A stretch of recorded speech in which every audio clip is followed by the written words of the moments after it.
여성들의 분류는 결혼 후에도 아직 젊음을 유지하고 있고 시간적 여유가 생기기 시작하는 30대에서 40대의 유부녀의 외도율이 상당히 높습니다.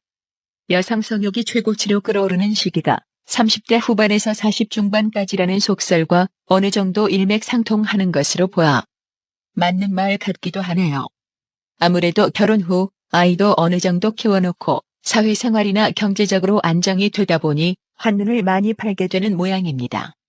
그리고 결혼 5년 10년 차쯤 되면 몇 번의 권태를 경험하고도 남을 세월, 10년이면 강산도 변한다는데 여자로서의 마지막, 더 늙어볼 품 없기 전에 다른 남자와의 로맨스를 마지막으로 꿈꿔보고 싶어서는 아닐까요? 일반적으로 남자에 비해 외도율이 낮은 것이 여자이긴 하지만 남자의 외도 상대가 여자인 만큼 주위에 아는 남자 중 외도남이 있다면 분명 주위 여자 중에도 불륜녀가 있다고 봐야겠죠. 유부녀가 외도하는 원인에 대해 한번 알아보겠습니다. 유부녀가 외도하는 이유 첫 번째, 남편과의 리스 관계. 대부분의 사람은 한 가지를 오래 하다 보면 실적 내기 마련입니다. 남녀 관계에서는 이를 권태가 왔다라고 하죠. 즉 부부 사이가 시들해져 생기는 실증을 뜻하는데 이는 부부관계로 직결돼 리스 부부가 되어 버리는 것이 원인으로 다른 남자와 바람을 피우는 결정적인 계기로 알려져 있습니다. 또한 여성의 경우 중년으로 갈수록 욕구가 올라가는 반면 남성의 경우는 감소하는 시기라서 아내의 욕구를 충족시키지 못하는 경우도 불륜의 원인이 됩니다. 유부녀가 외도하는 이유 두 번째, 좋아하는 사람이 생겨버렸다. 아내도 사람입니다. 그리고 여자입니다. 결혼하고 법적으로 혼인신고까지 했더라도 마음에 드는 이성이 나타나거나 호감을 표시하며 다가온다면 사랑에 빠져버릴 수도 있습니다.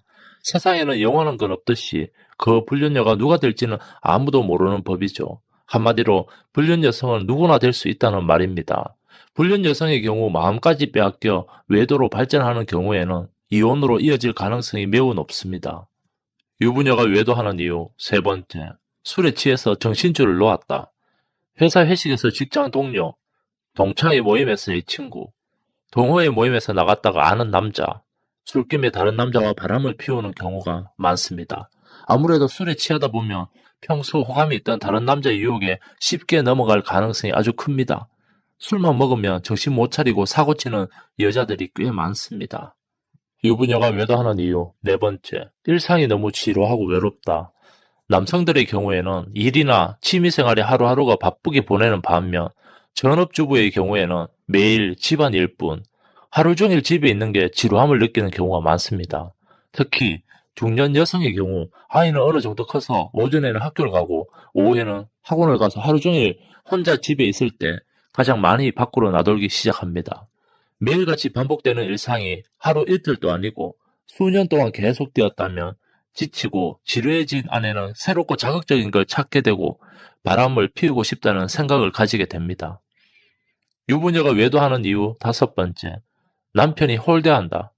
권태로 이어진 부부 사이는 리스 관계뿐 아니라 서로에 대한 존재감도 적어지게 됩니다. 여성들은 언제까지나 여자로 있고 싶은 마음에 남편에게 사랑받고 싶고 여자로 대우받기를 원하지만 남편이 여자로 봐주지 않을 때, 관심이 줄어들 때 사랑받기 위해 다른 남자를 찾을 수가 있습니다. 지금까지 유부녀가 외도하는 원인에 대해 한번 알아봤습니다. 감사합니다. 오늘의 사연 시작합니다. 안녕하세요. 요즘 고민이 많은 50대 중반 남성입니다. 어쩌다가 저에게 이런 일이 일어났는지 골치가 정말 아프네요. 제 가장 큰 고민은 회사 후배의 와이프입니다. 매일같이 만나고 싶다고 연락을 해오는데 정말이지 어떻게 해야 할지 모르겠습니다. 눈 딱 감고 몇 번 만나서 몸정 나누었는데 계속 무섭게 집착을 해대니 이걸 어떻게 떼어내야 할지 아니면 그냥 만나야 할지 싶네요. 제가 다니는 회사는 작은 중소기업입니다. 중소기업이라고 하더라도 사무실에 앉아있는 사람은 몇안데요. 대부분 생산직이고 이래저래 사람들도 많이 바뀌는 곳이라서 사무실에 딱 자리 잡고 앉아있는 사람은 손가락 개수 조금 넘네요. 그래서 돈독한 가족 같은 회사의 분위기를 강조하면서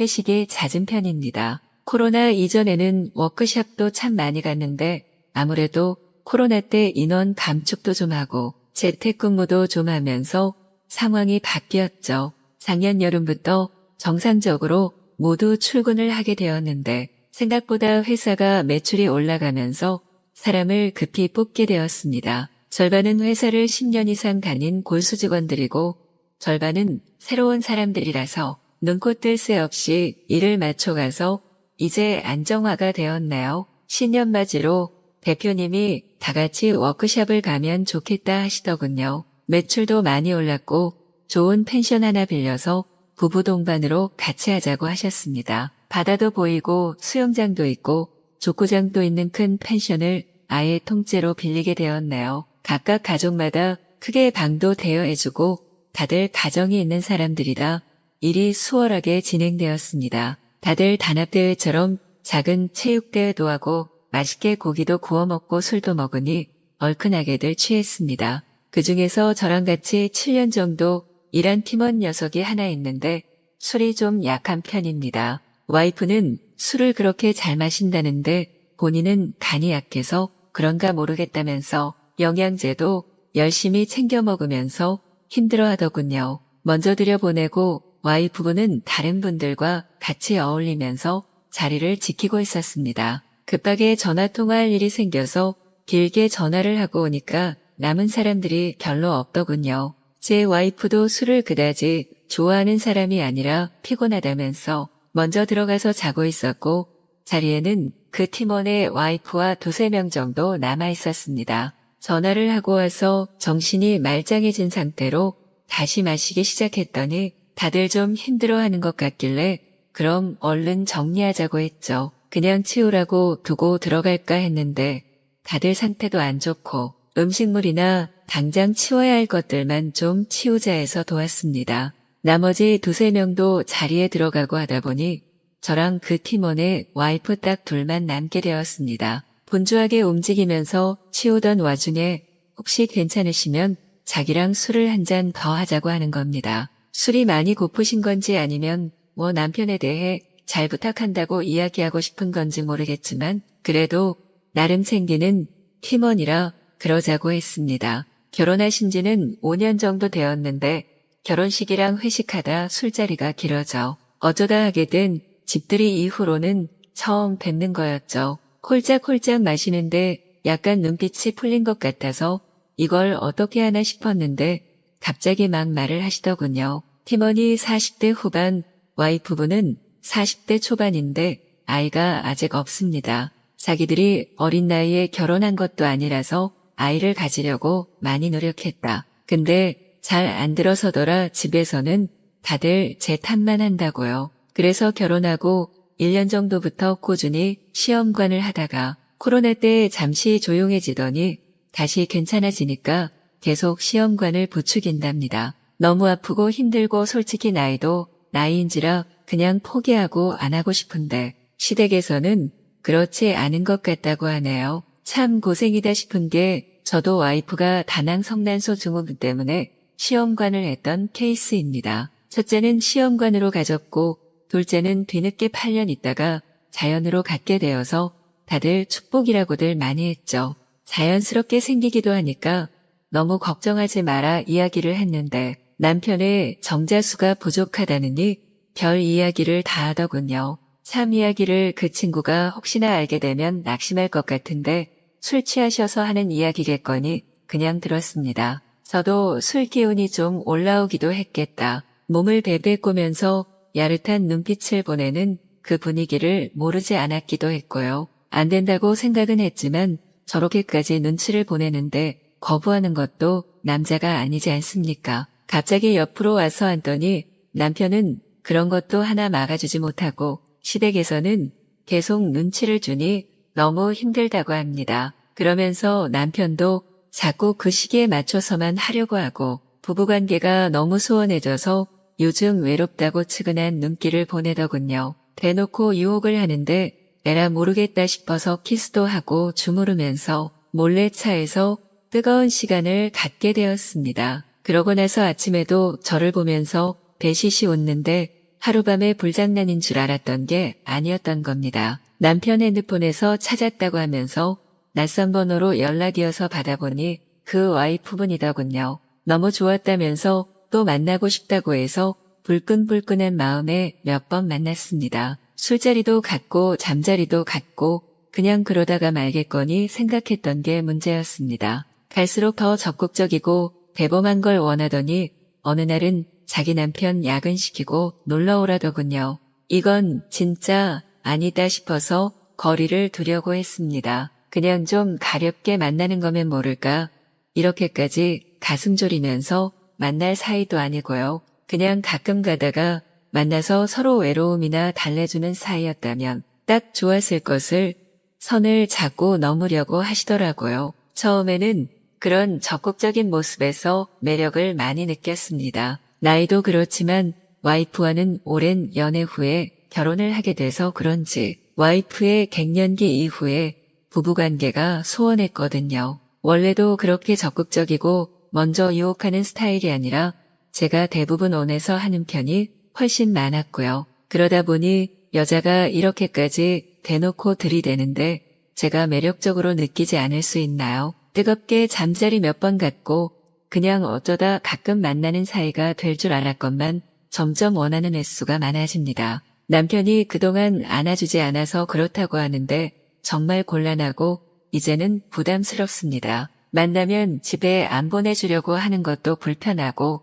팀원이 말하길 요즘 와이프가 늦게 들어오고 아이도 안 가지려고 한다는 고민을 들어서 그런지 더 마음이 불편합니다. 남편이 너를 많이 사랑한다. 매일 얼굴 부딪히니까 좀 불편하다. 이야기를 해도 그저 야릇한 미소만 자꾸 보내네요. 어떻게 해야 자연스럽게 떼어낼 수 있을까요? 남자의 본능으로 저질렀던 일 때문에 이렇게 고민이 될지 몰랐네요. 내일도 얼굴 봐야 하는데 정말 마음이 불편합니다. 오죽하면 퇴직 시기를 앞당겨야 하나 고민까지 하고 있습니다.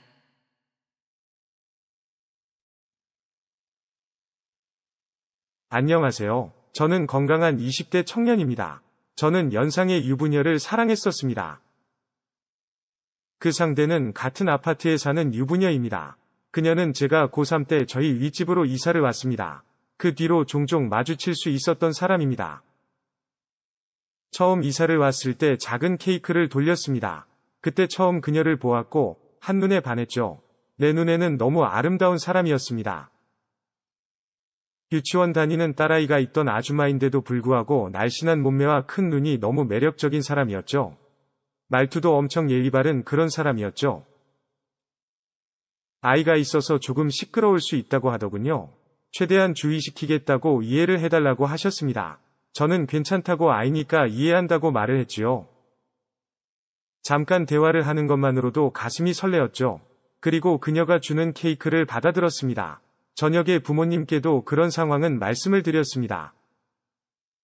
당시 제가 고3이라 부모님이 소음에 예민한 상황이었습니다. 하지만 제가 괜찮다고 하니 딱히 말은 안 하시더군요. 그리고 생각보다 아이의 발소리는 크지 않았습니다. 그런데 가끔씩 윗집에서 큰 소리가 나곤 했습니다. 아무래도 남편과 싸우는 것처럼 큰 소리가 났었습니다. 그럴 때면 조용히 윗집 복도로 올라가 보곤 했습니다. 일주일에 한 번 정도는 남편과 대판 싸우는 듯 했습니다. 아무래도 아저씨가 술에 취하면 싸우는 것 같았죠. 자세한 사정은 모르지만 아줌마가 불쌍하게 느껴졌습니다. 아줌마는 아침마다 아이를 유치원 버스에 태웠습니다. 아줌마는 당시 맞벌이를 하시는 중이었습니다. 그래서 아침 일찍 아이를 유치원 버스에 태우셨죠. 그래서 저도 되도록이면 그 시간에 맞춰서 나갔습니다.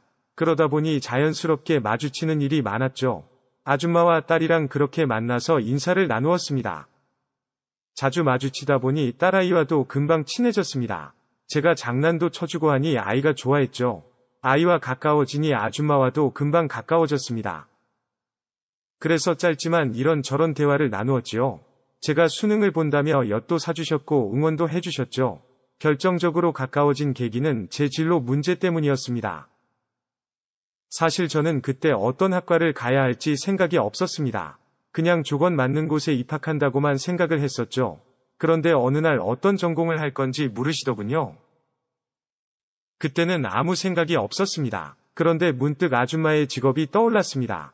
아줌마는 사회복지사로 일하고 있다고 했었습니다. 그래서 저도 사회복지학과를 생각한다고 했습니다. 그러자 아줌마가 엄청 반가워 하시더군요. 그러면서 사회복지학과에 대한 이야기를 하시더군요. 처음으로 아줌마가 저보다 말이 많아진 순간이었죠. 저는 이 기회를 놓치고 싶지 않았습니다. 그래서 사회복지학과에 대해서 질문을 계속했지요. 하지만 대화를 나눌 수 있는 시간이 너무 짧았습니다. 그래서 진로 상담 좀 해주시면 좋겠다고 말씀을 드렸죠. 아줌마는 흔쾌히 승낙을 하셨습니다. 그날 아파트 놀이터에서 아줌마랑 한참 대화를 나누었습니다.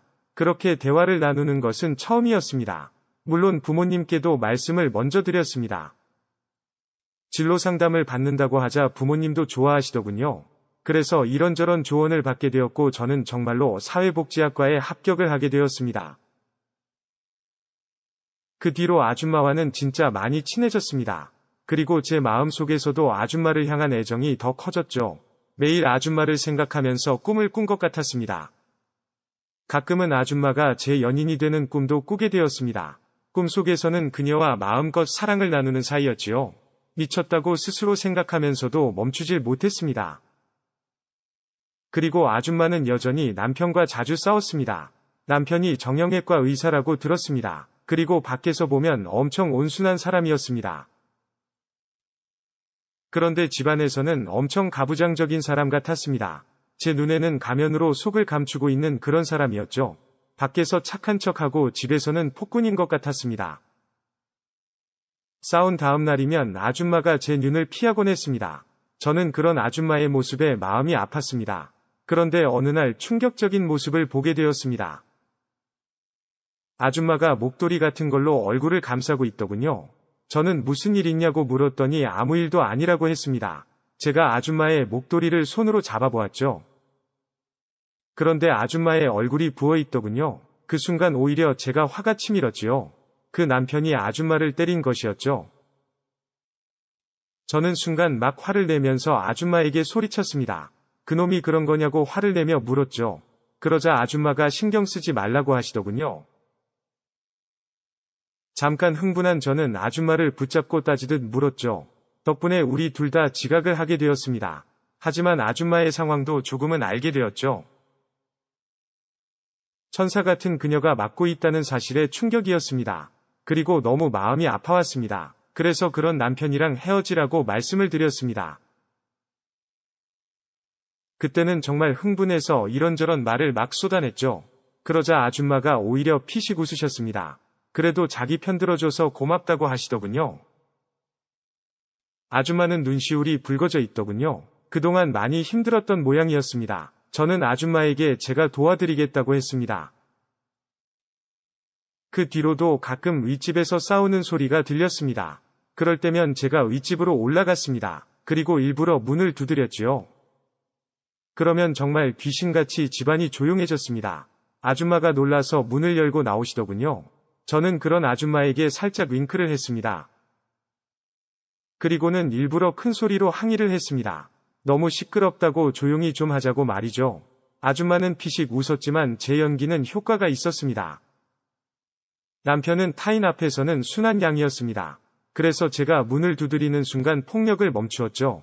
제가 나타나면 아줌마도 안도의 한숨을 내쉬었고요.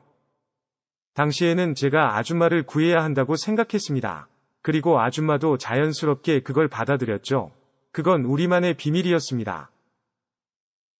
그 무렵 아줌마와 따로 대화를 나눈 적이 있었습니다. 저는 그런 남편과 사는 아줌마가 이해가 되지 않았죠. 아줌마는 남편이 처음부터 그런 사람은 아니었다더군요. 문제는 시댁에서부터 시작되었다고 했습니다. 그들은 아들을 부잣집에 장가 보내려 했다고 합니다.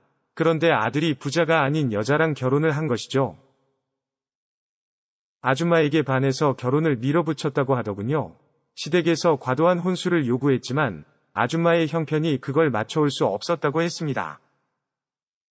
그 뒤로 시댁에서 아줌마를 못마땅하게 여겼고 사사건건 구박과 비난을 했다고 하더군요.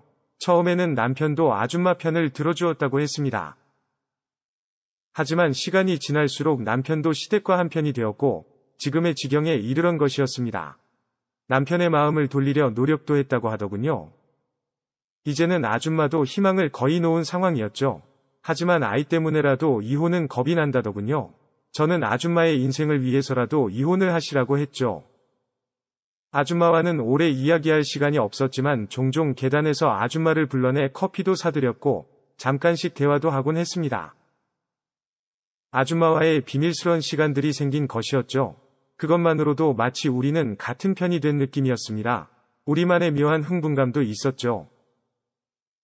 그러다 또 한 번 크게 문제가 생겨버렸습니다. 남편이 또 아줌마를 때린 것이었죠. 그때는 저도 집에 없어서 도와드리지도 못했지요. 밤늦게야 부모님께 윗집에 난리가 났다고 들었습니다. 저는 급히 아줌마에게 연락을 했습니다. 하지만 아줌마가 아무런 답이 없었습니다. 그래서 저는 심호흡을 하고 아줌마 집으로 찾아갔습니다. 보통 싸운 날은 남편이 집을 비운다는 사실을 알고 있었죠. 그래서 조심스럽게 초인종을 눌렀습니다. 그러자 잠시 후 아줌마의 목소리가 들렸습니다. 아줌마는 문을 열지 않고 그냥 가라고 하셨죠. 하지만 제가 버티자 아줌마가 문을 열었습니다. 그런데 아줌마의 얼굴에 멍자국이 선명히 보였습니다. 저는 그대로 문을 열고 집 안으로 들어갔습니다. 딸아이가 걱정이 되었지만 그건 눈에 안 보였지요. 다행히 딸은 자고 있었고 남편은 집을 나간 상태였습니다. 저는 아줌마의 모습에 화가 나고 눈물이 났습니다. 막 답답함을 쏟아내다가 아줌마를 살폈습니다. 아줌마도 한숨을 내쉬면서 현관문을 닫으셨습니다. 처음으로 아줌마네 집 안으로 들어가게 되었죠. 저는 분노와 안쓰러움에 아줌마를 끌어안고 울었습니다. 아줌마도 그런 저를 끌어안고 펑펑 울었습니다. 저는 울면서 제발 이혼하시라고 말을 했습니다. 그리고 아줌마에게 사랑한다고 말을 했고요. 저는 충동적으로 아줌마에게 입을 맞추었습니다. 아줌마는 놀라서 저를 밀어냈습니다. 하지만 저는 이대로 물러서고 싶지가 않았습니다. 저는 아줌마를 위로하듯 한참 동안 꼭 안아주었습니다. 아줌마도 결국은 제 품에 몸을 기대며 눈물을 흘리셨습니다. 그리고 우리는 서로 사랑을 확인하게 되었습니다. 아줌마와 서로 눈이 마주치게 되었고 아줌마도 수줍게 고개를 끄덕이며 저를 받아들이려 하셨죠. 하지만 딸아이가 투정을 부리는 소리에 정신을 차렸죠. 아줌마는 화들짝 놀라서 옷을 다시 끌어올리셨습니다. 그리고 딸아이가 있는 방으로 향했습니다. 저도 놀라서 서둘러 집을 나오게 되었습니다. 그날 이후 아줌마와는 오히려 써먹해진 느낌이었습니다. 오히려 아줌마가 저를 피하는 것 같았죠.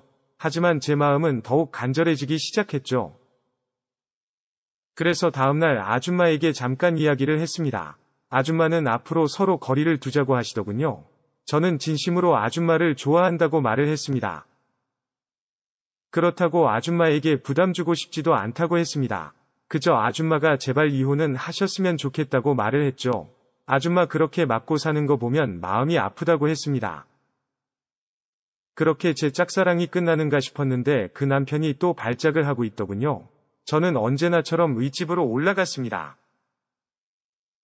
그런데 제가 문을 두드리기도 전에 문이 열리더군요. 아줌마의 당황한 표정이 잠시 보였습니다. 그리고 아줌마가 밖으로 나와버리셨습니다. 잠시 후 우리는 계단실에서 함께 했습니다. 아줌마는 이혼을 하기로 했다고 말씀하시더군요. 그래서 오늘 남편에게 통보를 하셨다고 했습니다. 남편도 이혼에는 동의를 했지만 딸의 양육권 때문에 아줌마와 싸웠다고 하더군요. 아줌마도 딸을 잃고 싶지 않다고 했습니다. 아줌마는 울면서 너무 무섭다고 말씀하셨죠. 저는 그런 아줌마를 꼭 안아주면서 다독였습니다. 오히려 잘 될 거라고 말을 했죠. 용기를 낸 아줌마는 다시 집으로 향했습니다. 그리고 잠시 후 아줌마가 울면서 전화를 했습니다. 제가 집으로 급히 가보니 남편은 집에 없었습니다. 집은 난장판이 되어 있더군요. 그리고 딸은 남편이 데려갔다고 했습니다. 저는 울고 있는 아줌마를 진정시켰습니다. 아줌마는 술을 마시고 있었습니다. 그리고 이제야 용기를 내게 되었다며 제게 고맙다고 말씀을 하셨습니다. 같이 울고 웃으며 함께 시간을 보냈습니다. 그러다 아줌마가 자길 좋아하냐고 묻더군요. 저는 진심으로 좋아한다고 말을 했습니다. 아줌마는 한숨을 내쉬고는 그러지 말라고 하셨죠. 제 또래의 여자를 만나라고 충고를 하시더군요. 하지만 제 눈에는 아줌마가 너무 아름답게 느껴졌습니다. 아줌마도 저를 싫어하는 것은 아니었습니다. 결국 우리는 그렇게 사랑을 나누며 마음을 확인했습니다. 그날 밤 아줌마의 침대에서 함께 밤을 보냈습니다. 다음날 우리는 아침에 함께 눈을 뜨게 되었습니다. 아줌마는 부끄러운지 얼굴을 붉히셨습니다. 저는 몇 번이고 사랑한다고 말을 했습니다. 그 뒤로 아줌마는 이혼 소송을 진행했고 그동안 남편의 폭력이 모두 증거가 되었습니다. 저도 제가 목격한 것을 증언해서 도움을 주었습니다. 다행히 소송은 아줌마에게 유리하게 흘러갔습니다. 재산 분할도 적지 않게 받을 수 있었고 딸의 양육권도 가져올 수 있게 되었죠. 소송이 진행되는 동안도 아줌마와 만났습니다. 계단실에서 몰래 만나기도 했었고 어떤 날은 밤늦게 윗집으로 찾아도 갔습니다. 그렇게 우리는 조심스럽게 사랑을 키워갔습니다. 그때마다 아줌마는 이번이 마지막이라고 했죠. 하지만 결국은 제가 원하는 대로 허락을 해주셨습니다. 아줌마도 점점 저를 받아들이고 있다고 믿었습니다. 가끔은 아줌마가 먼저 사랑을 표현하기도 했었습니다. 그래서 더욱 마음을 놓게 된 것 같았습니다. 그러던 어느 날 아줌마가 자긴 결혼할 생각이 없다며 제게도 좋은 여자가 생기면 만나라고 하셨습니다. 하지만 저는 아줌마를 떠나고 싶지 않았죠. 진심을 사랑한다고 고백을 했습니다. 하지만 아줌마는 사랑은 하고 싶지 않다고 했습니다. 사랑이 자기에겐 상처라고 하시더군요. 그 뒤로 아줌마는 이사를 떠났습니다. 아이를 맡길 곳이 없어서 친정 근처로 갔죠. 아줌마의 결심은 다시 바뀌지가 않았습니다. 이제 더는 누굴 사랑하고 싶지 않다고 하셨습니다. 저는 슬프지만 아줌마의 뜻대로 해드리고 싶었습니다. 우리는 좋은 친구로 남기로 했지요. 군 입대 전에 몇 번 찾아가서 아줌마를 만났습니다. 이전처럼 데이트도 하고 사랑도 나누었습니다. 하지만 몸이 멀어지니 점점 마음도 멀어지더군요. 군대에서 몇 번 연락을 하고 안부를 물었습니다. 하지만 제대를 할 무렵에는 연락조차 뜸해졌죠. 그렇게 아줌마와는 자연스럽게 결별을 하게 되었죠. 아줌마의 확고한 마음이 변하지를 않았습니다. 그래서 저도 점점 지쳐갔던 것 같았고요. 그렇게 서로 연락을 하지 않게 되었죠. 지금은 다른 여자친구가 생겼지만 아직도 가끔은 아줌마가 그립습니다. 지금이라도 아줌마에게 달려가고 싶을 때가 있습니다. 영상 시청 감사합니다. 신바람 사연 아파트. 오늘의 사연 시작하겠습니다. 결혼한 지 이제 1년, 달달한 신혼생활을 즐기고 있는 30대 여자입니다. 결혼은 지금의 남편과 한 게 처음이지만 사실 저는 5년 전에 결혼 문턱까지 갔다가 파혼했던 과거가 있어요. 이미 다 극복한 이야기이기도 하고 이게 뭐 숨길 일인가 싶어서 남편에게도 전부 오픈한 이야기입니다. 5년 전 이야기를 이제 와서 하는 이유는 따로 있어요.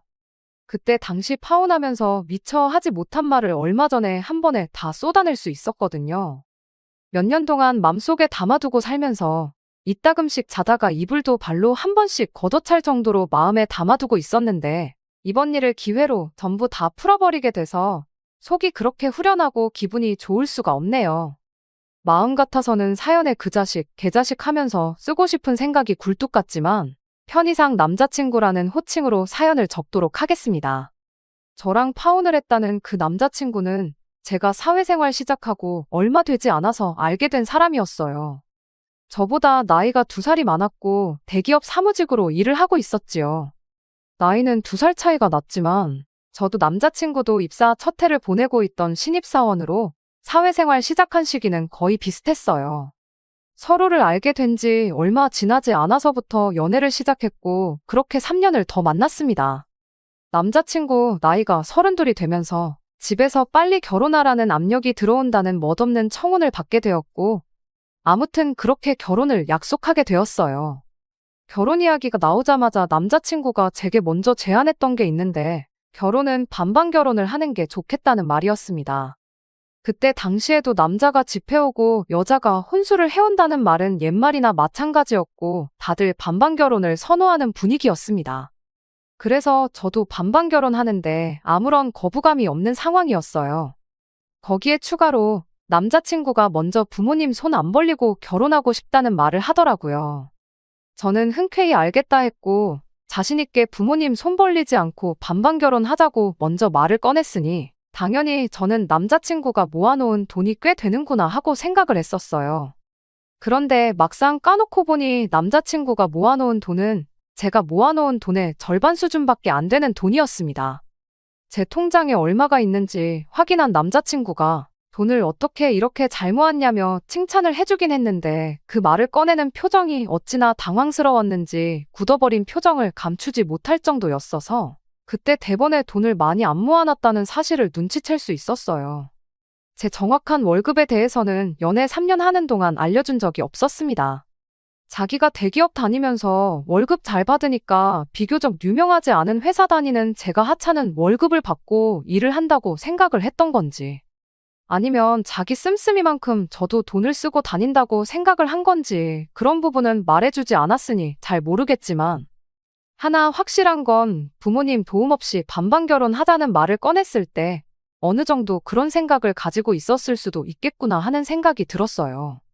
아무튼 먼저 반반 결혼하자고 말을 꺼낸 사람이 남자친구인데, 남자친구 돈이 모자라다고 해서 제가 피땀 흘려 모은 돈을 어디다 버리고 올 수도 없는 노릇이잖아요?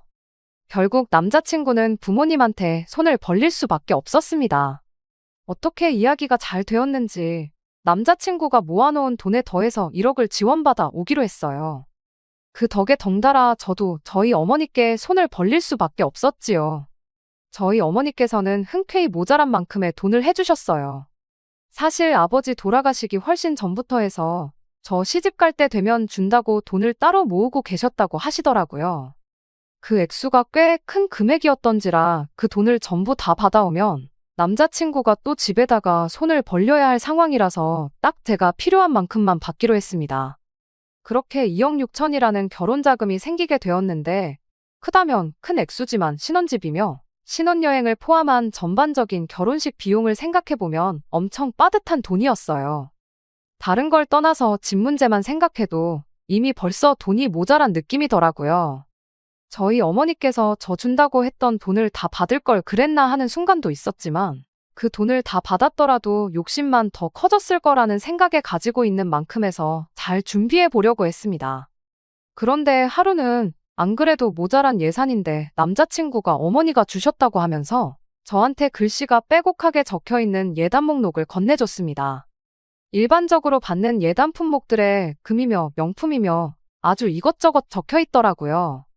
제가 대충 봤을 뿐인데도 돈 2, 3천으로는 택도 없을 것처럼 보였습니다. 안 그래도 돈이 빠듯한데 상견례 때도 말 한마디 언급 안 했던 예단 목록을 이제 와서 건네주냐고, 그리고 반반 결혼하는데도 굳이 받으시려고 하는 이유가 뭐냐고 따질 수밖에 없었어요. 남자친구는 그런 제 질문에 친척들 눈도 있고 어머니 지인분들도 있고 그런데 보는 눈이 많아서 예단을 생략할 수가 없는 상황이라고 하더라고요.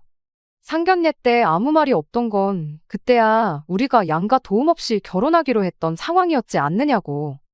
그런데 자기 부모님이 1억이나 되는 거금을 지원해준 지금 예단을 요구하는 건 당연한 절차가 아니겠냐고 하더군요. 그래도 우리 예산이 빠듯해서 집 알아보는 것만 해도 머리가 터질 것 같은데 예단까지 해가면 너무 힘들 것 같다 설명을 해줬더니, 남자친구가 한다는 소리가 자기 주변에 먼저 결혼한 친구들한테 물어봤는데 우리보다 없이 시작했는데도 여자 쪽에서 예단은 다 해왔다더라 하면서 예단만큼은 포기할 수 없다는 굳은 의지를 보여줬습니다. 아들 결혼시키는데 지원을 해줬으니 본전은 뽑아야겠다는 소리로밖에 들리지 않았습니다. 그렇게 말은 하지 않았지만 당장 그 예단 해드리는 것보다 그 돈 돌려드리고 대출받아 이자 내는 게 오히려 더 싸게 느껴지더라고요. 그래서 남자친구한테 차라리 지원받아온 그 돈 도로 돌려드리라 했어요. 그냥 내가 모아놓은 만큼에서 당신이 모자란 만큼만 받아오라고, 그렇게 반반 결혼하고 예단은 생략하는 게 좋겠다고 솔직한 제 생각을 말했더니 남자친구는 그런 제 말에도 계속 엄마 체면 이야기만 꺼내더군요. 저랑 좀처럼 의견이 좁혀지지 않는 와중에 남자친구가 그제서야 짜증 가득한 말투로 한다는 소리가, 자기가 돈을 그만큼밖에 모으지 못한 이유가 따지고 보면 너한테 있는 거라며 제 탓을 하기 시작했어요. 어처구니가 없더라고요. 남자친구 말은 이거였어요. 저랑 3년 연애하는 동안 데이트 비용으로 나간 돈이 어마무시하기 때문에 돈을 모을 수 없었던 거라고요. 남자친구가 모아놓았던 돈은 3천이었고 제가 모아놓은 돈이 7천이었습니다. 3년 연애하면서 데이트 비용으로 4천만 원을 썼다고 하기엔 가당치도 않은 소리나 마찬가지였어요. 데이트 비용, 칼같이 계산해서 정확히 반반을 냈던 건 아니지만 여태껏 저도 데이트 비용을 같이 부담했었거든요. 이따금씩 남자친구가 기분 내겠다고 전부 계산했던 적이 있지만 그럴 때면 저도 그 다음번 데이트에서는 제가 전부 계산하는 식으로 했었어요. 아무리 못해도 남자친구가 밥을 샀으면 커피는 제가 사는 식으로 꽤나 합리적인 데이트를 해왔었습니다. 그렇다고 저한테 뭐 몇백만 원, 몇천만 원 하는 명품 선물을 사줬던 적이 있던 것도 아니었어요. 암만 남자친구가 저보다 더 많은 비용을 부담했어 봐야 말 그대로 밥값하고 커피값 정도의 차이잖아요. 저희가 3년 연애한 기간이 일수로 1000일 조금 넘었어요. 그 긴 일수 동안 저희가 하루도 빠짐없이 매일같이 만나 데이트를 했다고 치고 남자친구가 밥 사고 제가 커피를 샀다고 쳐서 넉넉 잡아 남자친구가 저보다 하루에 3만 원씩 더 썼다고 쳐서 계산을 해봐도 그 금액이 3천만 원밖에 안 돼요. 여전히 1천만 원이 부족한 계산이죠. 그러니 남자친구가 데이트 비용을 내느라 저 때문에 못 모았다는 말은 말도 안 되는 억지밖에 되지 않았지요. 그런 건 계산도 안 해보고 저랑 데이트하느라 돈을 못 모았네. 지가 그때 얼마를 더 썼네. 이딴 소리를 하고 있으니 어이가 없었습니다. 결국 그날 예단에 대해서는 그렇다 할 합의점을 찾지 못했는데 집에 가서 어머니한테 이 사실을 알리니 어머니께서는 당신이 돈을 해줄 테니 그냥 해달라는 거 해주라는 식으로 나오셨어요. 어차피 저 결혼할 때 전부 다 주려고 했던 돈 그거 다 안 받아가지 않았느냐 하시면서 그 돈으로 해주는 거니까 걱정 말라고 하시는데 엄마 주머니 사정이 걱정돼서 그러는 게 아니라고 얼토당토 않은 계산법 운운하면서 어떻게 본전 찾아가려고 하는 게 뻔히 보이는데 원하는 대로 해주고 싶지 않은 거라고 했죠. 제 말에 저희 어머니는 괜히 해달라는 거 안 했다가 결혼 생활 내내 시댁에서 너를 고깝게 보고 싫은 소리 하고 그렇게 내버려 둘 바에 그냥 두 눈 꾹 감고 해달라는 거 다 해주고 제가 앞으로 생색을 내는 게 더 나은 방법 아니겠냐 하시더라고요. 어머니도 남자친구 집에서 하는 꼬라지가 마음에 안 들긴 하지만 돈이 없는 것도 아니고 어차피 제가 필요했으면 전부 다 저한테 줬을 돈인데 그냥 그쪽 집에다가 내 딸 앞으로 잘 봐주시라 뇌물 바치는 거라 생각할 테니 괜히 그걸로 스트레스 받고 그러지 말라셨습니다. 어머니 말씀에도 저는 도무지 이 상황을 이해하기도 싫었고 받아들이고 싶지 않았지만 결국 어머니의 설득 끝에 예단을 해가기로 했습니다. 이래저래 견적을 내보니 2,500 정도 들어가더라고요. 언짢기는 했지만 어머니 말대로 좋은 게 좋은 거 아니겠냐 생각하려고 노력했어요. 예단 이야기가 해결되니 남자친구 집도 더 이상 번거롭게 굴지 않았고 그 뒤로부터는 결혼 준비가 일사천리로 진행이 되기 시작했습니다. 그렇게 결혼식 날짜까지 다 잡히고 청첩장도 돌릴 만한 사람들한테 다 돌린 상황이었어요. 예단 문제로 티격태격하긴 했지만 남자친구랑도 더할 나위 없이 좋았고 제 첫 해외여행이나 마찬가지였던 신혼여행 생각에 한참 들떠있던 어느 날이었는데 언젠가부터 어머니가 안색도 안 좋고 평소랑 다르게 너무 쉽게 지치고 힘들어하셔서 어머니를 모시고 병원을 다녀오게 되었습니다. 그리고 그때 어머니가 간암 판정을 받게 되었습니다. 제 결혼이라는 경사를 앞두고 어머니가 간암이라는 사실을 알게 되니 세상이 무너지는 것 같았어요. 그래도 한숨 놓을 수 있었던 건 암이 그나마 초기에 발견되었고 초기라면 완치율이 높다는 사실을 듣게 되었기 때문입니다. 어머니가 좀 힘드시겠지만 결혼식도 참석할 수 있을 정도였고요. 그런데 저희 어머니가 암이라는 소식을 들은 남자친구 집에서 아주 난리가 났더군요. 저희 어머니 걱정 때문에 난리가 난 거였으면 참 마음뿐이라도 감사스러웠겠지만 애석하게도 그 난리는 저희 어머니 걱정 때문에 그런 건 아니었습니다. 당시 예비 시어머니였던 남자친구 어머니한테서 저한테 직통으로 전화가 걸려왔어요. 결혼 준비하는 내내 남자친구 어머니와 할 이야기가 있으면 남자친구 통해서 했지 제가 직접 연락하거나 저한테 직접 연락이 왔던 적은 한 번도 없었거든요. 그 덕에 붙일 정도 거의 없는 거나 마찬가지였는데 통화를 하고 나니 거의 없던 정도 뚝 떨어지더군요. 전화로 저희 어머니 상태가 어떤지 심심한 위로의 말을 건네기는커녕 전화 받자마자 저한테 한다는 소리가 아무리 어머니가 암이라도 나한테 해오기로 했던 예단건에 대해서는 절대로 차질없게 잘 준비하라는 소리였으니까요. 어이가 없어서 말이 안 나와 입만 뻐끔거리고 있었는데 사람이 약속을 잘 지켜야 하는 거라며 첫 단추부터 이상하게 끼울 생각 하지 말라고 하는 겁니다. 그 말을 들으니 애초에 첫 단추부터 안 끼우는 게 맞겠다는 생각이 들었어요. 하지만 먼저 대화로 풀어보는 게 좋겠다 싶어서 그 길로 남자친구를 불러냈어요. 그 무례함에 대해 사과를 받기 전까지는 저도 도통 기분이 풀리지 않을 것 같아서 남자친구한테 이게 무슨 상황이냐 한마디 따질 생각이었지요. 남자친구는 걱정이 가득한 눈빛으로 저희 어머니 때문에 제가 속이 아니겠다며 걱정을 해주더군요. 이어서 말하길 우리 그냥 신혼집 구하지 말고 장모님 집에 신혼살림 차려서 같이 지내는 게 어떻겠냐 묻더라고요. 거기서 말이 끝났다면 엄마는 개차반이라도 자식은 정상이구나 그렇게 생각하고 파혼까지는 생각도 안 했을 거예요. 하지만 이어진 남자친구 말에 저는 파혼을 결심하게 되었습니다. 자기가 간암에 대해서 좀 조사를 해봤다고 말을 꺼내면서 완치율이 뭐 30%도 안 된다더라. 초기에 발견됐어도 결국엔 다 죽는다더라 그딴 소리를 꺼내더니 어차피 장모님이 암으로 돌아가시면 그 집이 우리 집 되는 거 아니겠냐며 그러면 우리 신혼집은 따로 구할 필요가 없으니 지네 엄마가 해준 1억 원을 돌려드려도 되는 거 아니냐입니다. 사실 집에서 그 돈 해준다고 빚을 좀 지게 되었는데 괜히 돈을 이중삼중으로 낼 필요가 있냐는 소리를 하는데 그 길로 제가 남자친구 뺨싸다귀를 한 대 올려붙였습니다. 그 더러운 입으로 우리 엄마를 장모님이라고 부르지 말라고요.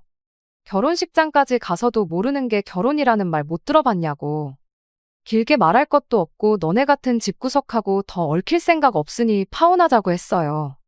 남자친구는 재미없다고 농담하지 말라고 하면서 처음엔 제 말을 못 믿는 듯한 눈치였지만 그 뒤로부터 오는 연락 다 무시해버리고 비행기표며 결혼식을 위해 예약한 것들 다 취소해놓고 그러니 그제서야 뭔가 잘못됐다는 걸 느낀 건지 저희 집 앞까지 찾아와서 잘못했다고 빌기 시작했습니다.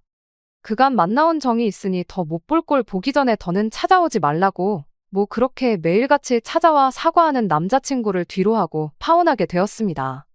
처음에는 저희 어머니도 당신이 괜히 아파가지고 딸 결혼이 날라갔구나 안타까워하셨는데 생각해보니 그딴 집구석에 우리 딸 시집을 보냈으면 죽어서도 편하게 눈을 못 감았었을 거라며 차라리 잘된 일이라 하셨어요. 저는 어머니한테 왜 죽는다는 생각을 하냐고 병원에서도 완치가 가능하다고 하지 않았느냐고 그냥 지금부터 치료 잘 받고 그러면 된다고 했죠. 간절히 바라면 이루어진다고 했나요? 결국 어머니는 암을 이겨내시고 완치 판정을 받으셨습니다. 하지만 재발할 확률도 있어서 병원에는 앞으로도 계속 다니셔야 하지만요. 그리고 저는 어머니 모시고 병원 다니면서 인연을 키워오기 시작한 내과 선생님과 작년에 결혼식을 올리게 되었지요. 그렇게 파혼하고 나서 결혼 생각은 꿈도 꾸지 않았는데 똥차가고 벤츠가 온다더니 그 말이 그냥 재밌자고 하는 말이 아니구나 싶었습니다. 그리고 사연 시작하면서 말씀드린 대로 신혼 분위기 만끽하면서 매일을 즐겁게 잘 살고 있어요.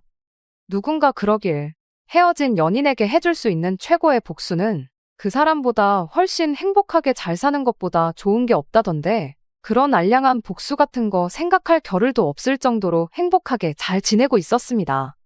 그러다 얼마 전 우연찮게 파혼한 전 남자친구를 다시 만나게 되는 일이 생겼어요. 어떻게 저를 멀리서부터 알아보고 먼저 말을 걸어오더라고요. 몇 년 전 파혼할 당시였거나 파혼한 직후였다면 질색을 하고 무시를 했겠지만 저 이렇게 잘 지내는데 피할 필요 있나 싶어서 저도 같이 인사를 해줬지요.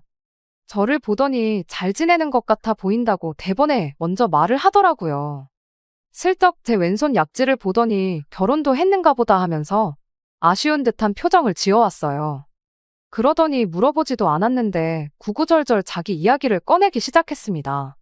저랑 그렇게 헤어진 뒤에 얼마 지나지 않아서 엄마 소개로 여자를 하나 만나게 되었고 결혼해서 애 둘 낳고 잘 살고 있었다대요.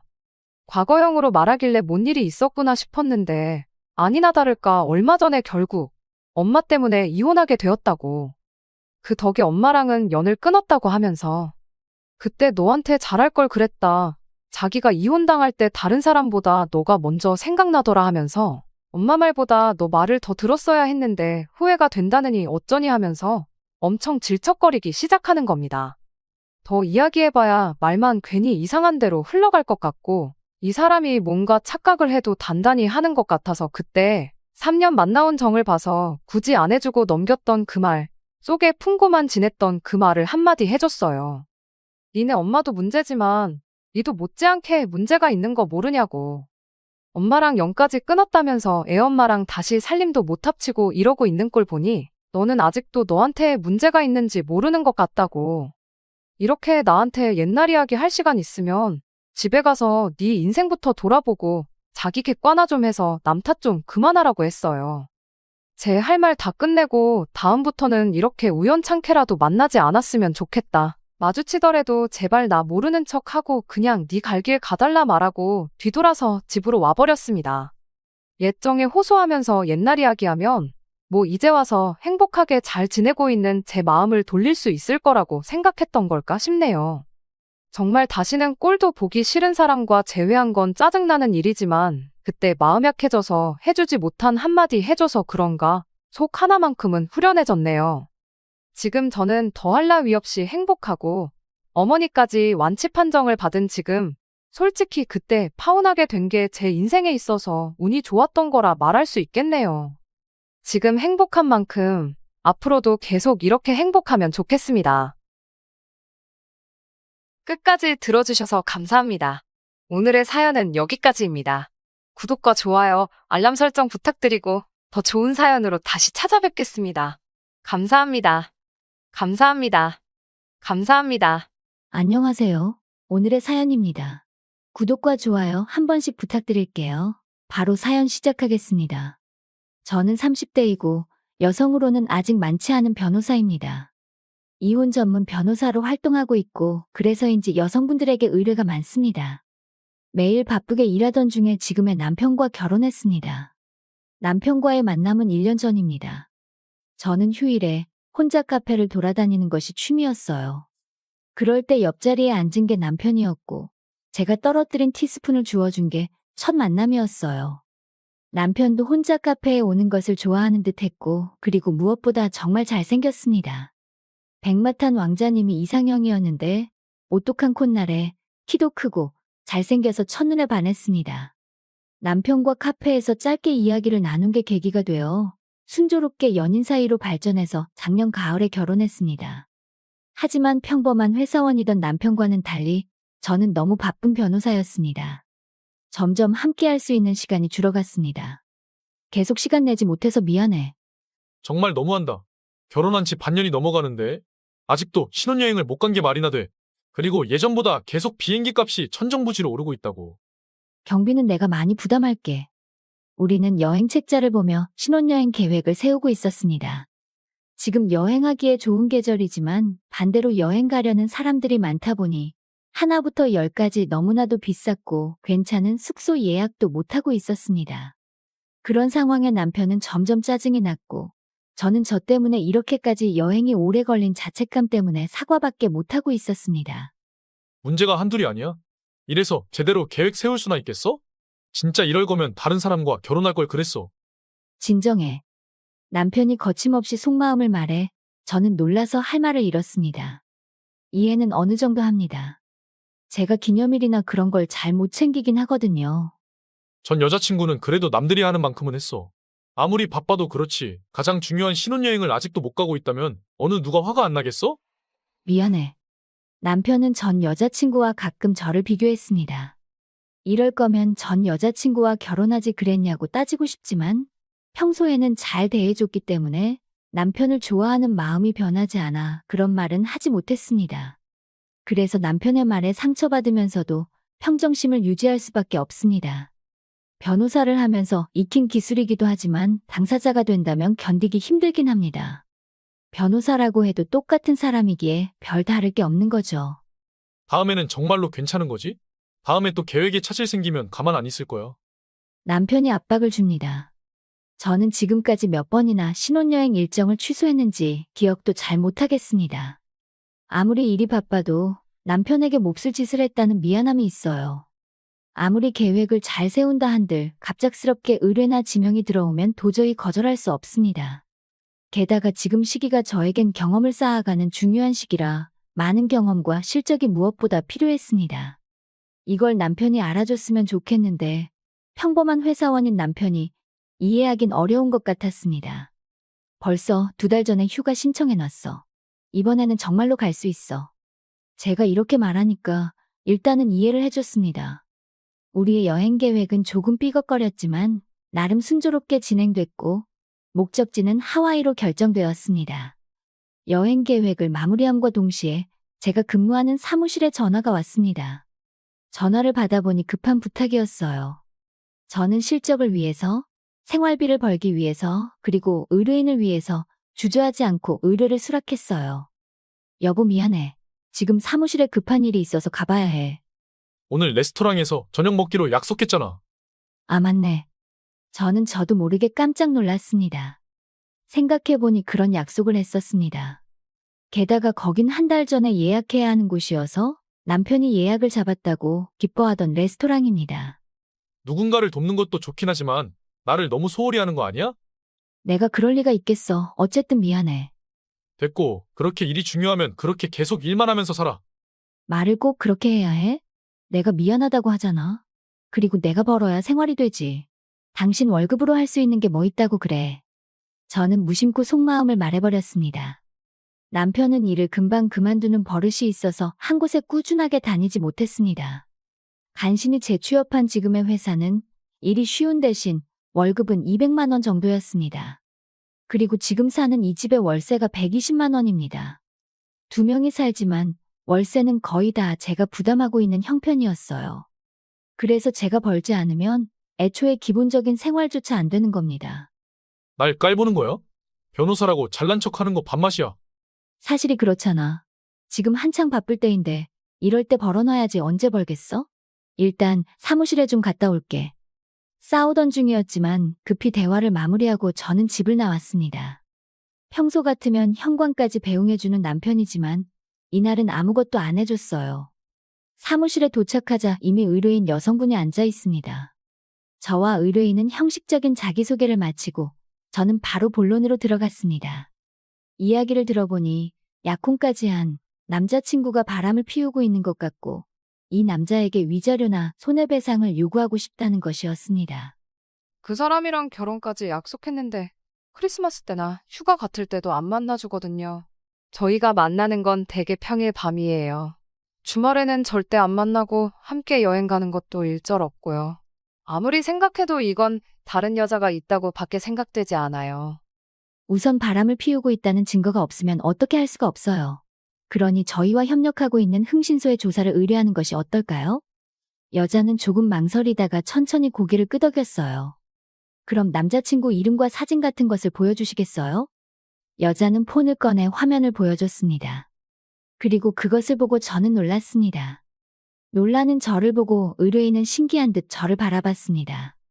몇 초간 몸이 굳었던 저는 정신을 차려보니 이마에 식은땀이 났습니다.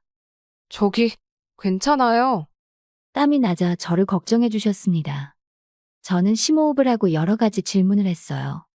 그럼 마지막으로 확인할게요. 생년월일 및 인적사항 모두 여기 적힌 게 맞죠?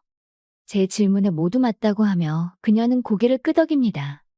그리고 모든 것을 다 듣고 저는 생각한 것을 모두 말했습니다. 서서히 놀라는 표정으로 변해가는 의뢰인입니다. 그리고 이야기를 마치자 세상에, 이럴 수 있어요? 너무하지 않나요? 정말 말도 안 되는데요. 그런데 사실이에요. 아까 사진 보여주셨을 때 설마 했는데 인적사항이 모두 맞으니까요. 제가 그녀의 이야기를 다 들을 무렵에는 오히려 그녀가 저를 위로해주고 있었습니다. 이 사람 천벌 받아야 해요. 저랑 결혼 약속까지 했었는데. 죄송합니다. 저도 모르게 감정이 격해지네요. 어떻게 하시겠어요? 복수하고 싶어요. 여자를 농락한 남자는 심판해야죠. 지금부터 증거를 모아오겠습니다. 그렇게 대답하는 그녀를 보며 저는 정신력이 강한 여자라고 생각했습니다. 알겠습니다. 그럼 저랑 같이 싸워요. 네, 같이 복수해요. 다른 일거리는 없었기에 상담을 마치자마자 바로 집으로 돌아왔습니다. 집에 도착하니 집에 불이 꺼져 있었어요. 저는 남편을 불렀지만 대답이 없었습니다. 어디 나갔나 싶었는데 거실 테이블에 쪽지가 놓여 있었습니다. 내용은 2, 3일은 집에 없을 거라는 것이었습니다. 이외의 내용은 아무것도 적혀 있지 않았습니다. 손에 든 쪽지를 다시 테이블에 놓으니 전화가 걸려왔습니다. 전화를 걸은 건 조금 전에 의뢰인이었고 남자친구를 조금 전에 만났다며 증거를 모으겠다고 말했습니다. 의욕이 넘치는 것 같았습니다. 누구나 좋아하는 사람에게 배신당하는 것은 용서하기 어려운 일입니다. 그게 언젠가 결혼하자는 말까지 들었다면 더욱더 힘듭니다. 그녀의 이야기를 듣고 있을 때 저도 마찬가지로 이 남자에게 농락당했구나 하고 느꼈습니다. 하지만 제 마음은 갈대처럼 아직 흔들리고 있습니다. 남편이 집을 나간 3일은 눈 깜짝할 사이에 지나가 버렸습니다. 일이 끝나고 제가 집에 돌아오니 집에 불이 켜져 있었습니다. 아무래도 돌아온 것 같아요. 현관을 들어서니 집에 아무도 안 보이는데 안방 쪽에서 말소리가 들리길래 안방으로 향했습니다. 가까이 다가가니 남편의 말소리가 들렸어요. 그러니까 쟤한테서 다 쓰게 할 거라서 괜찮다니까. 그냥 위로금 같은 거야. 그러니까 와도 돼. 안방에 들어가니까 남편은 누군가와 전화하고 있었어요. 게다가 대화 내용이 마치 저를 욕하는 것처럼 들렸습니다. 저는 등을 돌리고 있는 남편의 어깨를 두드렸어요. 그러자 깜짝 놀란 듯 저를 돌아봅니다. 나중에 다시 걸게. 남편은 전화를 끊고 저를 노려보며 말했어요. 놀랬잖아. 인기척을 내야지. 일부러 그러는 거야? 노려보는 남편에게 겁이 질린 저는 얼떨결에 미안하다고 반사적으로 사과했습니다. 진짜 마음에 안 드네. 그건 그렇고 대화 내용 엿들은 거야? 남편은 저를 의심해서 물어봤는데 저는 말소리는 들렸지만 내용까지는 못 들었습니다. 솔직히 아무것도 못 들었어. 그런데 3일 동안 어디 갔었어? 내가 어딜 갔겠어. 출장 갔지. 저는 궁금했던 것을 그냥 물어봤을 뿐인데 남편은 거짓말을 하는 게 분명했습니다. 물론 저는 무슨 일이 일어나고 있는지 다 알고 있습니다. 거짓말하지 마. 회사 가방은 집에 계속 있었어. 가방은 다른 거 썼을 수도 있지. 지금 따지는 거야? 저번에 레스토랑 못 가서 안 그래도 화나는데. 그건 저번에 미안하다고 했잖아. 어쨌든 미안해. 미안하면 말로만 하지 말고 이런 경우 위약금이랑 위로금 몫으로 한 300만 원 정도는 책정되지? 라며 변호사인 저를 상대로 바보 취급하며 돈을 요구합니다. 나 변호사야. 지금 나 바보 취급해? 변호사라고 또 잘난 척하네. 그렇게 변호사 놀이하고 싶으면 나한테 하지 말고 다른 사람한테 해. 너가 마음대로 내 계획들을 망쳐놓잖아.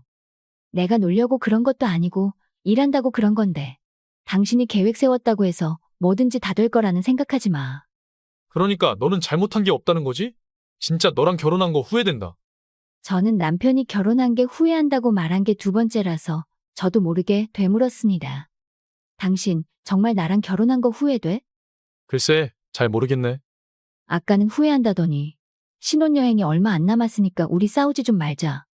그러니까 위로금 300만 원 주면 봐주겠다니까? 지금 너 때문에 충격받아서 회사 가기 싫어. 300만 원이면 월급보다 많고 한 달 놀 수 있잖아? 초등학생도 안 할 법한 말을 해왔습니다. 더구나 아내인 저에게 돈을 뜯어내려는 것입니다. 심지어 일하고 싶지 않다고까지 선언했습니다. 저는 신혼여행이나 남편과의 생활을 위해 열심히 일해왔는데 갑자기 모든 것들이 바보처럼 느껴졌어요. 300만 원 주면 허튼 데 쓰지 말고 호텔을 더 좋은 데로 예약해. 이왕이면 유용하게 써야지. 저는 남편이 양보하지 않을 것 같아 다른 방안을 제안했습니다. 그런데도 남편은 내 말 들었어? 나 일하러 가기 싫다니까? 변호사라서 돈 잘 벌잖아. 호텔은 이거랑 별개로 업그레이드하면 되잖아. 남편의 말에 따르면 오로지 제 돈으로 마음껏 여행을 즐기고 싶어 하는 거였습니다. 당신 모아놓은 돈은 있어? 없는데 내가 돈을 왜 모아? 뭐? 그럼 신혼여행 비용은 어떻게 하게? 너가 돈 모아둔 게 있을 거 아냐? 나는 친구 만나서 한두 잔 하면 월급 금방 다 써버려. 나한테 위로금 줄 것도 있으니까 그런 의미로 전액 부담해. 그리고 호텔은 알아서 업그레이드 해둘게. 이때 남편의 폰이 울렸습니다. 여보세요? 그러니까 아까 말한 대로 해요. 그런 걱정할 필요 없고 그냥 오면 돼요. 전화는 단 1분 만에 끝났어요. 누구야? 엄마야, 내가 아까부터 계속 얘기하려고 했는데 일정이랑 예약 같은 건 다 내가 다시 수정할 테니까 당신은 잔말 말고 경비만 잘 내줘. 남편은 할 말만 하고 일방적으로 대화를 끝냈습니다. 저는 의미를 모른 채 잠시 멍하니 있었습니다. 저는 마음속으로 누구를 위한 신혼여행이고 나는 남편의 ATM인가? 하는 감정이 요동쳤습니다. 이래서 사람들이 돈을 주며 변호사에게 도움을 요청하는가 보다 하는 것이 비로소 실감났습니다. 그리고 신혼여행 전날을 맞이했습니다. 저는 솔직히 이 여행을 가는 게 맞는 건지 잘 모르겠습니다. 이런 제 마음을 눈치채지 못한 남편은 묵묵히 여행 준비를 하고 있습니다. 그건 그렇고 짐이 많은 것 같았습니다. 캐리어만 3개입니다. 무슨 짐이 이렇게 많아? 3박 4일 아니었어? 제가 이렇게 말하자 초인종이 울렸습니다. 이제 온 것 같네. 저는 남편의 대답이 이해가 안 갔습니다. 남편이 현관으로 가 문을 열었는데 거기엔 시부모님과 새언니 가족이 있었습니다. 이게 무슨 일이야? 우리 가족 다 데리고 갈 거야. 싫으면 혼자 살던가. 잠깐만, 갑자기 그게 무슨 말이야? 예전부터 생각했는데 모처럼 하와이에 가는 거니까 우리 가족도 데려가고 싶었어. 이럴 때 아니면 해외에 나가기 힘드니까. 그래도 그렇지, 신혼여행으로 가는 거잖아. 원래라면 그렇긴 한데 너가 몇 번이나 변경해서 이제 그런 건 감흥 없어. 그냥 내가 계획 다 했으니까 얌전히 내 말 들어. 불편할까 봐 호텔 방은 다 따로 잡아뒀어. 그렇게 말하고 남편은 예약 화면을 보여줬습니다. 그 화면에는 남편 이름으로 럭셔리 호텔이 5룸 예약되어 있었습니다. 1박에 25만 원인 방이 5개니까 1박에 125만 원이 나가는 겁니다. 미리 말도 안 해주고 지금 장난해? 장난하는 건 너잖아. 너 때문에 계획을 몇 번이나 바꿨는데 사람 고생한 건 생각도 안 하고 말이야? 가기 싫으면 안 가도 되니까 경비나 내놔. 남편은 막말을 저에게 퍼부었습니다. 그걸 보고 시댁 식구들은 희죽희죽 웃고 있어요. 아무래도 남편이 사전에 말을 해둔 것 같았습니다. 아마 제 욕도 했을 것 같네요. 원래도 저와 그다지 사이가 좋지 않은 시댁이었는데 더욱 미움받는 분위기였습니다. 저는 남편의 태도와 그것을 아무렇지 않게 생각하는 시댁을 보고 뚜껑이 열리는 걸 느꼈습니다. 그리고 망설임 없이 이혼하자고 남편에게 말했습니다. 남편은 제 말을 듣고 당황했는지 아무 말이 없었습니다. 저는 곧장 폰을 꺼내 전화를 걸었습니다. 여보세요? 땡땡씨, 계획이 생각보다 많이 앞당겨졌는데 지금 주소 보내드릴 테니까 오실 수 있을까요? 그리고 전화로 지금 일어나고 있는 상황을 전했더니 마침 근처에 있었다며 온다고 했습니다. 제가 그녀와 전화를 마치자 남편은 긴장한 얼굴로 저를 바라봤습니다. 방금 상대방한테 땡땡이라고 했어? 맞아. 그렇게 불렀는데. 왜? 아는 사람이야? 진실을 다 아는 저는 남편을 휘둘렀습니다. 아니야, 아무것도. 안면이 창백해진 남편을 바라보던 시어머니가 말했습니다. 아들, 무슨 일이야? 어디 아파? 갑자기 얼굴이 창백한데? 그리고 며느리는 하와이에 보내주겠다고 한 거 변함없는 거지? 어머님, 저는 그런 말 한 적이 없어요. 저는 딱 잘라 말했습니다. 그리고 초인종이 울렸습니다. 그리고 서둘러 땡땡씨를 집으로 모셨습니다. 거실로 함께 들어오니 남편이 넋이 나간 얼굴로 저희를 바라봤습니다. 그런 남편을 보고 그녀가 말했습니다. 안녕하세요. 당신이 결혼하겠다던 땡땡인데 이런 곳에서 볼 줄은 몰랐네요. 당신, 이게 도대체 무슨 일일까요? 제 질문과 갑작스러운 그녀의 출연에 시댁 식구들은 영문을 모르는 눈치입니다. 한편 남편은 이마에 땀을 흘리며 입을 다물고 있습니다. 뭐라고 말 좀 해봐요. 그렇게 가만히 있지만 말고. 이분이랑 결혼 약속도 하고 만날 땐 세상 좋았죠? 저는 단번에 진실을 들이댔습니다. 다들 나한테 왜 이러는 거야? 왜냐고? 이분은 제 의뢰인이에요. 당신의 행동이 수상해서 저에게 의뢰한 겁니다. 그런데 그 남자가 당신인 줄은 몰랐네. 믿는 도끼에 발등 찍힌 기분 느껴봤어? 이제 어떻게 해줄까? 난 꼬리 친 적 없고 저 여자가 날 꼬신 거야? 당신 미쳤어? 증거가 충분히 있는데 그걸 누가 믿을 것 같아? 그리고 유부남이란 건 왜 속인 거야? 여자를 농락하는 것도 정도가 있지. 이건 너무하잖아. 듣고 있던 시아버지가 화가 나셔서 말씀하셨습니다. 이놈의 자식, 너 밖에서 무슨 짓을 하고 다닌 거야? 지금 이 상황 어쩔 거야? 아니에요. 이거 다 모함이에요.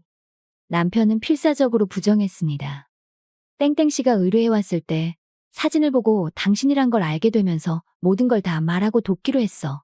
그래서 지금까지 계속 증거를 모으고 있었어. 아마 증거가 많아서 빠져나가기 힘들 거야. 그리고 이런 거 내 전문인 거 알지? 신혼여행도 미루면서 개처럼 일하느라 당신 같은 남자는 어떻게 조져야 하는지 너무나도 잘 아는데 어디 한번 나한테 탈탈 털려볼 거야? 까짓것 할 테면 해봐. 나도 변호사 선임할 거야. 누가 변호해줄 것 같아? 돈도 없으면서 입만 나불대면 되는 줄 아네. 그렇다고 이대로 물러날 순 없지.